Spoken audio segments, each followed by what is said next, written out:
cara, viralizou, a galera da extrema-direita pegou no tweet, começou a zumbar de mim, isso ganhou uma escala absurda que eu não conseguia, tipo, as pessoas até falavam, faz uma vaquinha, faz uma coisa, eu não tinha como publicar nada, eu não tinha como fazer nada, porque eles não davam espaço, assim, uma coisa bizarra. E eu precisei fechar as minhas redes e enfrentar esse momento com a minha família, com as pessoas perto de mim. Assim. Esperar passar. Eu tive que esperar passar aquilo. E assim, só que teve outros momentos de pegarem fotos da ditadura e falar, eu não espero o dia que você não. Daí pega um cara, tipo, uma foto do cara no pau de arara e fala, eu não espero o dia de te ver nesse lugar. Sim, se você parar pra pensar, é uma violência psicológica fodida. Quando você pensar na ditadura militar, eu sou no pau de arara, você fala, pô, o cara espera de mim, né? E o que eu posso esperar das pessoas quando você não? O que isso pode fazer comigo? Então, assim. Você faz BO dessas coisas?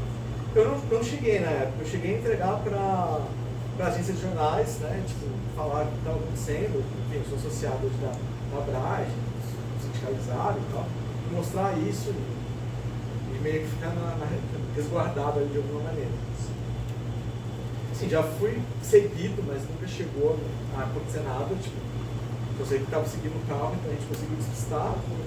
Já teve momentos assim de juíza chegar para mim, era uma das primeiras grandes investigações da minha carreira, então eu era muito mais novo.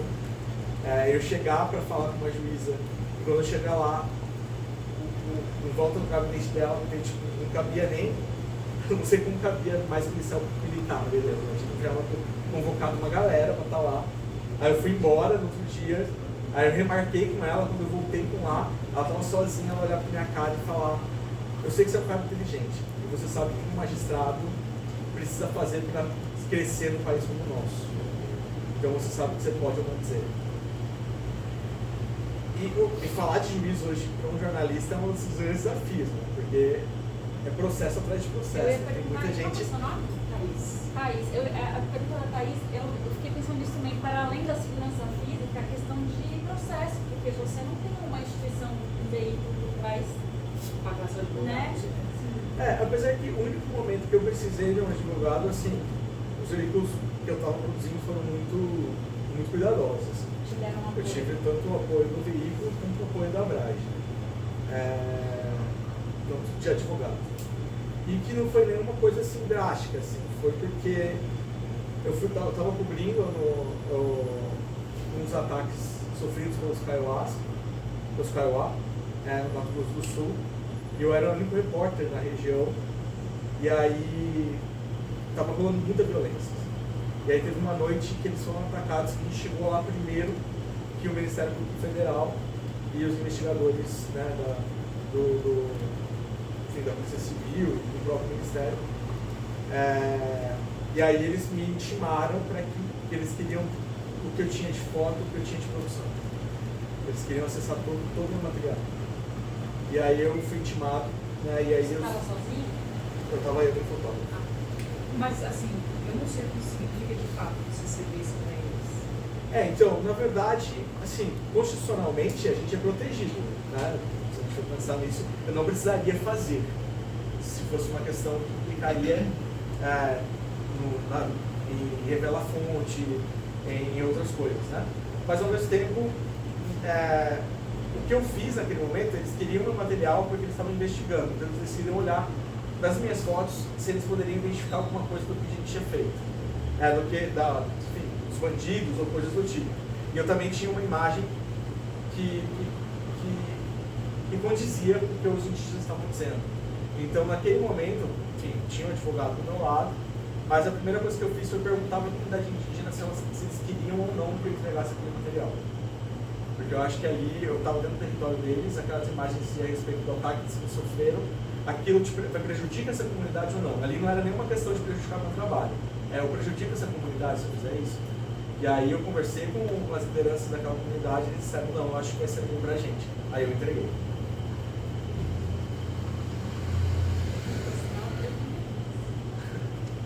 Você tem alguma, desculpa, só para encerrar, você tem alguma dica de protocolo de segurança básico, assim, para quem cobre sócio-ambiental? Eu acho que hoje existem protocolos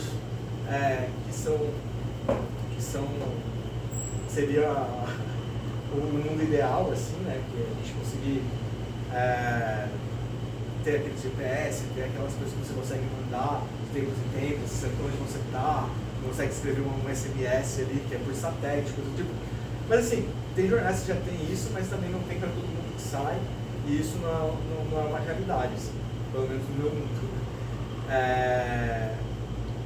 O que eu tento sempre fazer é, todo momento que eu tenho sinal é avisar onde eu estou, então eu mando minha localização, aviso para minha família, aviso para meu namorado, aviso para as pessoas, tipo, para jornalistas mesmo, da própria redação, onde eu estou, se a matéria já foi vendida, eu aviso para a pessoa quando eu chego, cada local que eu vou, eu aviso, se ela ainda não foi vendida, eu faço a minha própria rede, assim, para a pessoa saber onde eu estou.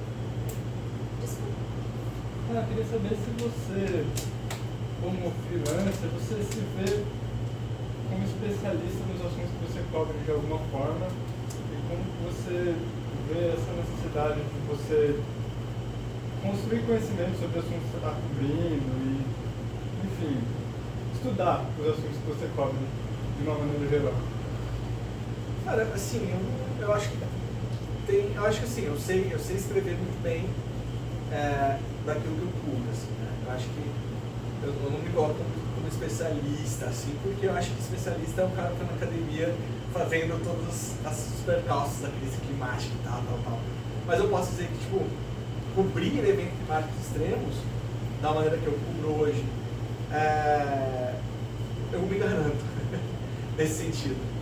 Até porque hoje eu conheço outras pessoas que estão em campo, eu conheço as organizações humanitárias que estão lá. Então, assim, eu sei para onde, o que eu devo e o que eu não devo fazer, eu tenho tudo isso muito bem estruturado na minha cabeça e no meu dia a dia, sabe? Hoje eu voltei para a academia exatamente para estudar e me especializar nesse assunto. Então, assim, eu estou nesse caminho, eu acho, né, de me especializar no jornalismo humanitário e na cobertura de eventos climáticos extremos, sobretudo de pessoas deslocadas por esse evento. Com foco em crianças. Assim. Acho que uma das coisas que me levou a esse lugar, de voltar para a academia e ter um foco hoje na infância, é entender nessas coberturas o outro jornalismo peca, com respeito à infância, de olhar a infância só como vítima. Assim. E eu entendi isso no campo, cara. Eu tava numa casa que tinha sido coberta por lama, a mulher estava me contando o que estava acontecendo, o filho dela estava todo tempo atrás de mim. Todo tempo. E aí chegou um momento que eu falei que eu queria falar, cara. E eu estava tipo, ignorando aquela criança, porque eu queria escutar a mãe dela, né? Que a mãe dela estava ali chorando. E, pô, eu não fiquei a mulher que falar, ela perdeu tudo, aquela coisa toda. Só que aquela criança também tinha perdido, tipo, ela tinha o que dizer, sacou? Até que chegou um momento que eu falei, você quer falar comigo, cara? Eu falei, quero. Aí eu sentei no meio fio com ele, e a gente ficou ali, ambos na mesma direção, na mesma estatura, vamos dizer assim. E aí ele começou a contar a história da maneira dele, assim. E aí eu fui entender que a narrativa dele, por mais que não fosse a narrativa óbvia que a gente espera do repórter, era uma narrativa muito boa para o trabalho. Né? Que era entender que o barulho do trovão era um problema para ele ainda. Então, quando eu escuto trovão, eu sei que vai cair aquilo ali atrás da minha casa. Então, ele começou a criar dinâmica e entendimento de o que eram as coisas ali. E eu falei, cara, por que não? Sabe? Porque essas crianças também não são agentes de informação, elas só são vítimas desse processo. Por que elas não são escutadas nesse processo? Sendo que elas também são impactadas. E aí, no Rio Grande do Sul tinha muito isso, assim. Tinha uma criança que ela estava me contando que ela não entendia por que a mãe dela estava chorando, sendo que as duas estavam passeando de barco. Só que, pô, elas não estavam passeando de barco, elas estavam resgatadas. E aí você vai entender qual que é a perspectiva dela naquele momento. Porque ela sempre falava com a mãe dela que ela gostava muito de andar de barco. E aí, quando você começa a perguntar para ela, né, o que era estar naquele barco, você vai entendendo que existe uma história por trás de tudo aquilo que também pode ser contado. E que pode ser contado e te dá um embasamento fora para fazer a sua reportagem, o seu trabalho. Diferente. Muito diferente. Eu queria saber, você falou que cobre vários trajetos, eu queria saber como que isso impacta na sua vida e como você lida com essa de ver esses trajetos no seu dia a dia. Cara, eu acho que a terapia é essencial, mas já me impactou de maneira muito forte, assim, com crises de ansiedade, pânico, de eu ter que parar. Acho que teve um momento que eu me senti muito mal, assim, porque eu fiquei mais de meses sem trabalhar. Eu tinha recém-chegado no Mato Grosso do Sul, do conflito não, né? Os próprios indígenas falam de um ataque que eles haviam sofrido, enfim. E eu tinha o Márcio, né, meu amigo, uma liderança indígena. Eu lembro que o Bruno e o Dom tinham recém sido assassinados e o Márcio me chamou, tipo, o território tinha sido atacado. Eu cheguei um dia depois do ataque, que normalmente acontece à noite. Eu cheguei no outro dia de manhã, tinha muita gente baleada, muita criança inclusive baleada. Teve um vídeo que viralizou desse ataque que os indígenas publicaram, que é uma das coisas mais terríveis que eu já vi, que era um menino de 12 anos, ele estava no meio de um milharal, os órgãos dele estavam todos para fora. A polícia atirou na criança do helicóptero para baixo e abriu a barriga dele. Esse garoto sobreviveu, mas a imagem dos indígenas era com todos os órgãos dele tinham saído. Assim. Ele levou um tiro de fuzil. E eu cheguei lá no outro dia, esse indígena ainda chegou em mim, me chamou e falou: olha, a gente é amigo e eu quero que você saiba a mesma coisa. Eu preciso que você tome cuidado. Tipo, cara, eu tô aqui para cumprir o que você enfrentou, sabe? E ele, como meu amigo, me chamou porque ele lembrou do Bruno e do Dom e queria que eu tomasse cuidado porque ele sabia que eu fazia o mesmo tipo de trabalho. E aí a gente conversou sobre aquilo. Eu terminei de fazer meu trabalho, a gente publicou uma reportagem. Essa reportagem, inclusive, foi uma reportagem sobre quem narrou toda, foi uma reportagem em vídeo que quem narrou toda ela foram as crianças que foram atacadas. Então a gente meio que falou, a gente fez toda a reconstituição do crime do Estado ali dentro daquele território, com as crianças contando, porque elas estavam ali e elas que tinham sido baleadas, então elas foram mostrando de onde os policiais vieram, o que eles fizeram. Essa reportagem ela foi feita em vídeo, lógico, sem mostrar, né, quem eram essas crianças. Também em Guarani, porque é a língua oficial deles, então a gente queria que eles contassem a história com a língua deles, né, tipo, na língua deles, e depois a gente colocou uma legenda, enfim. Eu voltei e 3 dias depois o Márcio foi morto numa emboscada. E aquilo me impactou de uma maneira que eu fiquei assim, sem chance. Foram 3 meses que eu não conseguia pensar em reportagens. Eu não conseguia pensar em produzir, não conseguia pensar em jornalismo, eu só pensava que, tipo, o cara que falava que tinha que estar seguro tinha sido morto porque ele foi enganado, ele precisava trabalhar. E ofereceram um trabalho para ele, ele foi para lá trabalhar e mataram ele. E foi uma emboscada. Então, isso pra mim, assim, ainda me deixa muito impactado. Então tem histórias que eu vou te contar, que se eu falar agora eu vou querer chorar. São histórias que me marcaram, assim, e me marcam, sabe? Tipo, são situações que ainda me impactam e que eu acho que não vão deixar de impactar. A questão é eu saber, isso em terapia, onde eu posso colocar essas histórias dentro de mim, de maneira que elas não me assombrem, mas que elas me tornem fortes de alguma forma para continuar ajudando essa comunidade da maneira que eu ajudo. Então, sabe, tipo, eu sempre faço questão de falar também da Damiana, que é uma outra indígena Kaiowá, que ela morreu onde ela falou que ela sempre que ela ia morrer, que era no canto de uma BR, esperando entrar no território dela, porque aquele canto daquela BR era o território dela. Por mais que ela estivesse cercada por soja, por mais que ela estivesse cercada por milho, por empresas, por traficantes, ela não saiu de lá e ela morreu lá. Ela morreu recentemente, ela morreu lá. E ela viu inúmeras pessoas da família dela serem atropeladas naquela maldita BR. Sabe? Ela viu um neto de 2 anos de idade sendo atropelado naquela maldita BR. Ela juntou o neto dela com as mãos, cada pedacinho, e colocou num saco plástico de mercado.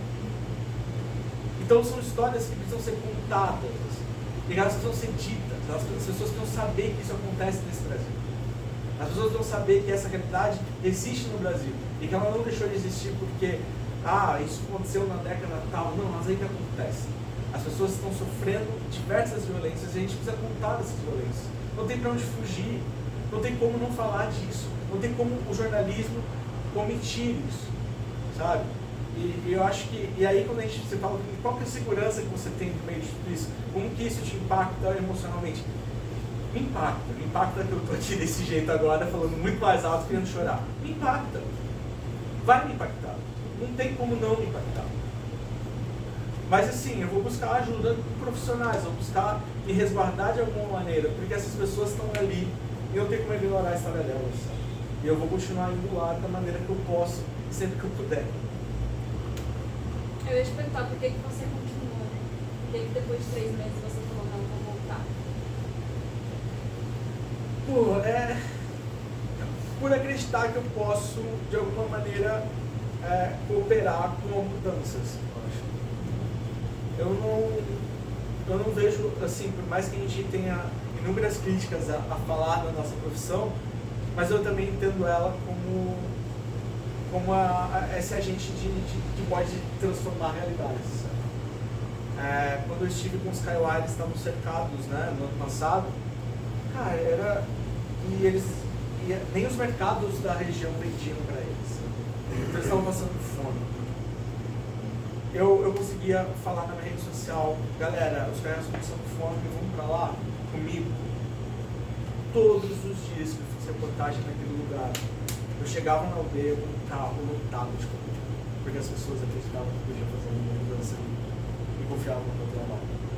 Sabe, eu podia, teve dias que eu tive que entregar comida para eles à noite, numa beira de estrada, escondido, numa escuridão, assim. Mas eu sabia que eu estava lá fazendo alguma coisa que podia ser feita. Assim. Mas você é jornalista, você não pode... Não, peraí, cara, eu tô vendo as pessoas passarem fome, porque eu sou jornalista, eu não posso levar comida. Não faz sentido algum. Então, assim...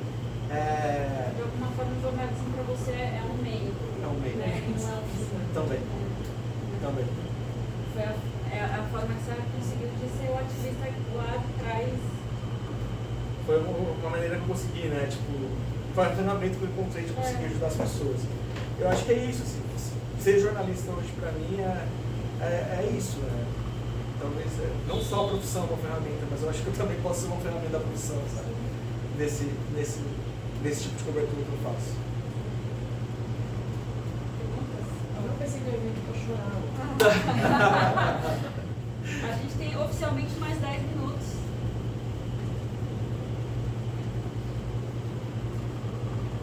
Quer falar, Benedita? Não, você respirou, achei que você Eu tenho perguntas, ninguém. Enfim, vocês peçam a palavra, mas eu queria te ouvir. Eu teria muitas outras questões, mas assim, inteligência artificial, dava para fazer uma conversa só sobre isso. Eu queria te ouvir de forma prática, assim, se você usa, o que você usa, o que você não usa. Cara, eu uso sim. Eu acho que ela se tornou uma forma de a gente conseguir trabalhar com muitos documentos de uma maneira muito legal, assim. Sei lá,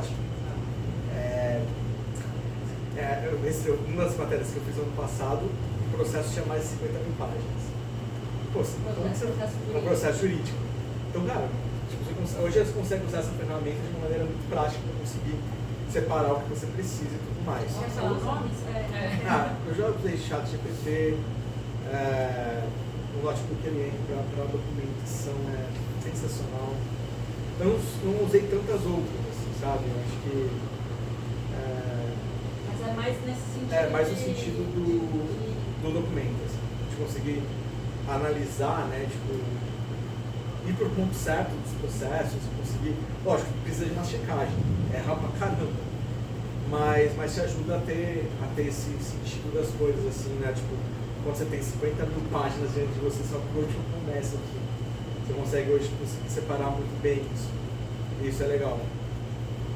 Eu uso mais para essa praticidade, assim, de análise. Somando uma pergunta de IA, sua opinião sobre uma imagem gerada de IA para um trabalho que tem um fundo de realidade, mas que não corresponde à realidade. Você foi sem orçamento, sem fotógrafo, você escreveu um texto, você vai ilustrar com algo verossímil, mas que não é uma fotografia, mas é real. Qual a sua opinião sobre isso? Cara, eu acho que a IA nunca tem tomado o lugar das pessoas nesse sentido, sabe? Acho que uma fotografia ela tem muito mais força do que a criação de uma imagem ali na plataforma. Assim. Eu sei que muita gente às vezes utiliza isso para querer economizar ou alguma coisa do tipo, ser prático, vamos produzir um negócio aqui rapidão. Mas eu acho que o fotojornalismo é uma coisa tipo, que não dá para trocar. Assim, fazer jornalístico, a minha opinião é que eu acho que o fotojornalismo ele tem uma coisa que, enfim, nenhuma IA vai ser capaz de chegar, sabe? Assim como a gente falou aqui no início, no texto que eu tinha até indicado, eu acho que o jornalismo hoje pensar em voltar para o campo para contar suas histórias, para ser o contraponto à IA, já deixa isso muito claro. Sabe? Então eu acho que é difícil fazer essa troca. Quando você viaja sozinho, você faz foto? Faço. Acúmulo de função. Acúmulo de função, o famoso acúmulo de função. Mas conseguir viajar com fotógrafo foi muito luxo. Assim. Tá cada vez mais caro, né? Eu acho que é um pouco nesse sentido, né? De, bom, se não tem fotógrafo, como é que você resolve, né? Acho que, assim, cara, isso aqui me salva pra caramba. Assim. Às vezes eu prefiro investir num celular foda, assim, e conseguir trabalhar lá com essas imagens, e garantir essas imagens de alguma maneira, do que, sei lá, perder esse momento ali, sabe? Tipo, eu tô em campo, tô perto daquelas pessoas, alguma produção eu posso fazer. Eu acho que uma foto, e você vê vários jornais publicando foto de celular, então assim, dá pra produzir de alguma maneira, sabe? não precisa recorrer aí. Até quando não tinha o melhor celular, assim, teve uma vez que eu trabalhei com a ONU, um projeto de enfrentamento do tráfico humano e contrabando de imigrantes, e a gente encontrou um novo fluxo migratório numa dessas viagens. Cara, tipo, eu tinha um celular que tipo, não era o melhor do mundo, e a gente tinha que encontrar um lugar para que tipo, tinha muitas famílias haitianas chegando no Mato Grosso do Sul, não era nem via Amazônia. E aí, tipo, a gente encontrou um cara cedeu um espaço que ele tinha lá, que era um casarão antigo, que as pessoas iam dormir lá. Não tinha luz no lugar, não tinha nada, tipo, eu tinha que fazer foto, sacou? Então eu tinha que gastar um ponto que a luz fosse melhor, pelo menos para mostrar alguma coisa. Essa imagem saiu na Folha de São Paulo. Então assim, tem como fazer alguma coisa, sabe? Eu acho que eu acho, assim, não sei, cara, se a gente vai poder falar, não dá, não recorram e ser o cara que vai falar, porque eu acho que, tipo, daqui pra frente as coisas vão crescer muito nesse sentido. Mas a gente pode batalhar da melhor maneira possível para tentar humanizar ao máximo que a gente consegue o trabalho que a gente faz. Né? Claro. Você citou agora, citou anteriormente o fim da USAID. A imagem que nós temos do tipo de jornalismo que você faz, que eu acho muito nobre, é que esse jornalismo ele é consumido e bancado por ONGs, por essas entidades internacionais que têm um interesse humanitário. Acontece que a impressão que dá, principalmente para mim que não faço esse tipo de jornalismo, é que essas entidades estão morrendo e que no mundo todo essas ONGs e outras entidades estão sob um ataque muito forte da extrema-direita e que então não dá mais para confiar que vai haver uma fonte de financiamento internacional para um jornalismo humanitário como o que você faz. Eu estou correto? Cara, existe um medo, assim, né? Como eu mesmo te disse há pouco tempo, que houveram até editais que eu tinha passado e que eu perdi por causa de cortes de recursos. Ao mesmo tempo, eu acredito muito na humanidade, cara, assim, em alguns momentos. Tem hora que você fala, pô, não é à toa que a mãe natureza está matando a gente. Mas tem momentos que você fala, pô, agora eu entendi porque ela não matou. Então, assim, a gente acho que tem até algum ponto que as pessoas elas querem ver mudanças também. Existem pessoas que querem ver mudanças também. São as pessoas que hoje investem, inclusive, no meu trabalho. Então, é isso que me faz acreditar que eu acho que, sim, conseguir esse recurso, por vezes, a gente, por mais difícil que seja, acho que a gente pode conseguir, sabe? E ao mesmo tempo que essas situações não vão deixar de ser notícia. Né? Até porque, assim, mesmo que seja uma notícia mais no raso da coisa ali, tipo, o beabá do jornalismo, sei lá, eu acho que aquilo ali vai ser uma notícia, porque a gente não vai deixar de falar de um Rio Grande do Sul inundado, a gente não vai deixar de falar de uma Amazônia que está pegando fogo, a gente não vai deixar de falar da maior, né, área de inundação que existe, né, no mundo, seca. Então, assim, eu acho que isso ainda é notícia. Eu acho que por ser notícia, alguma forma de cobrir isso a gente vai te encontrar, sabe? Eu acho que e cada vez que uma porta se fecha, a gente vai encontrando outras oportunidades. A gente achou que as pessoas vão dar conta com a gente morrendo, assim. E a gente vê que deu. A gente vê a Caritas abrindo de novo, que ela tinha fechado. A gente vê... Então os recursos começam a vir de outras formas, de outros lugares. Eu acho que aquele famoso água batendo na bunda, então as pessoas começam a agir. Eu acho que essa ação vai acontecer de uma forma ou de outra. O que há de ser, eu não sei dizer pra você, cara, sinceramente. Mas eu acho que alguma coisa pode acontecer, sabe? Gente, é isso. Deu 4h29. Exatamente. Foi o que eu tinha combinado com o Leandro. Eu acho que essa ideia é para ficar muito mais, mas, né, eu vou liberar de ser um combinado. Agradecer demais. Foi incrível. Obrigado pelo convite. Muitos aprendizados e muitas emoções.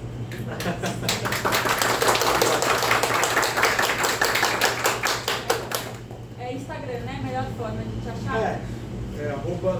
@Leo_Atos. Atos sem H. Muito bom. POS. Obrigado. Obrigada. Temos uma câmera gravando ainda? Não temos. Picotou, mas a gente vai. Não tem cortar, problema, não vai tem problema. cortar, entendeu?